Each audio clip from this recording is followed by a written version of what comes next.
If you go to my website, you're gonna get all kind of tools and tips and information. You're gonna get free guides. You're gonna be able to learn things just by visiting my website. And this is the point of it. It's really to give you the overview of who I am, what I do, and it's to allow me to help you without you actually being my customer. Just from you visiting, becoming a potential customer. This is what you want. It's like the free sample. You know when you go to the mall and all you really want to do is go buy your shoes, or like my daughter, she just wants to go to Claire's or whatever it is you want to do, but you go by the food court, and as you're going by, these people, they have these samples of this teriyaki chicken. You're not really interested in the teriyaki chicken. You're not trying to eat right now, but they have the sample and you're thinking, let me see if this restaurant is good because I haven't tried the teriyaki chicken here yet, or I haven't even tried this restaurant yet. And they give you a sample and you try the sample and then you're like, I think we'll come back when we're headed out. Or if the children are really hungry, we'll just go ahead and we'll eat now. This is some of what your website should have on it. It should have a sample of your work. It should have a sample of your product. It should have a sample of your service. Something for someone to test out and to see, do they like you? Do they like what you have to offer? Do they want to come back and get more? And for people like me, if I find something that I like, I keep it on my phone. I keep it on my website. I mean, on my computer. I bookmark it so that I could come back later on and I can look at it and I can make a decision of, do I want to buy or do I want to keep trying for a little while? Do I want to test you out? Do I want to find out more about you? And then when I'm ready, I make my purchase. So the front end of your website is like that. It gives everybody your contact information. It lets them know how they can get in contact with you.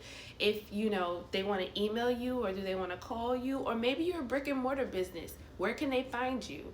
And then it allows them to opt into your email list, which is another component of your online business, of course, your online presence. When they opt in, then they're saying to you, hey, I invite you to actually reach out to me, talk to me, give me information, teach me on a more deeper, intimate level. This is what you want from your audience. But if you never open up that avenue, if you never open up that door, you never say, hey, you are invited to connect with me, let me connect with you and you connect with me on a deeper level, then guess what? That thing is never actually going to happen.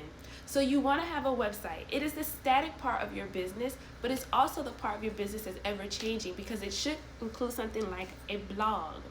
Now, wait a minute. Don't run away from me right now, because I know a lot of people, when they hear the word blog, they're like, oh, I'm done. I can't do this. I'm finished. I don't like writing. It's too much editing for me. I don't think I can do this. I'm gonna have to be, I don't even like writing papers. Like, that's okay, because the thing is, I have helped business owners, my own personal clients, get over the fear of writing blogs, creating curated content, subscription type content. And the thing is, you don't have to have a degree in English. I do. I'll help you with that, but you don't have to have that. And the reason why is because you kind of write mini blogs all the time anyway, especially if you're on social media. But the other thing is, you don't have to use text all the time. Sometimes you can use video, or you can use photo. You can figure out how to get your message communicated to your audience in a way that is good for you. Like now, I'm recording this video, and if I really wanted to do something with it and I didn't really want to write it, then I can have it transcribed inside of an app, and then I can turn it into a blog post. That blog post would then do something that many people don't realize. It's one of the reasons why I'm encouraging you to go ahead and start a blog. That blog post works for you. It takes the information of your blog, of the information that you're putting out to your customers and your potential customers and your clients. It packs it all into a text inside of your website, and then Google sends its bots to it, and it looks through all the keywords. It takes that information and it sends it out to the world of the internet, and that is a huge world. Think about the population of people that we have. That is the potential that your blog post has to get out into the world, if you do what I'm telling you to do. From there, whenever someone searches for one of your keywords, for me, it would be business coaching. Whenever someone searches for one of my keywords in Orlando, Florida, they're going to find me if they search for my name or whatever type of information I'm putting out. The other day, I wrote a post on how to say no to mediocrity. This would really help someone who's thinking like, How do I not be lazy? How do I keep moving forward in the midst of COVID-19? Like, what can I do? All of these things, you don't have to do all the work yourself. Google ends up finding the keywords that you have inside of your blog post, and then they broadcast that out. And whenever someone searches for you, they find you based upon whenever someone searches for that information, they find you based upon what you posted on your website. Now with the blog, it's kind of like a newspaper. Every time that you publish information, more information goes out into the world, and then more people come to you.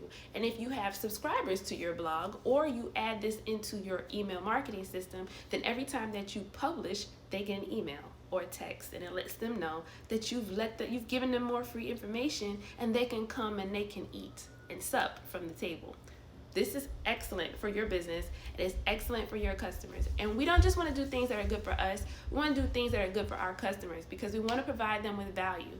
If you are in business, whatever business it is that you've chosen, you've probably chosen it because you have had some sort of experience in a specific area, and the tool or the technique or the service or the product that you're creating is supposed to help your client, and you want to be helpful. I know you do, especially if you're still watching this. You want to be helpful to your client. So that's your website. And I'm going to try to keep this short, because all of this information can get very complex if we're not careful. So I want to make sure to keep it a bit more simplistic for you.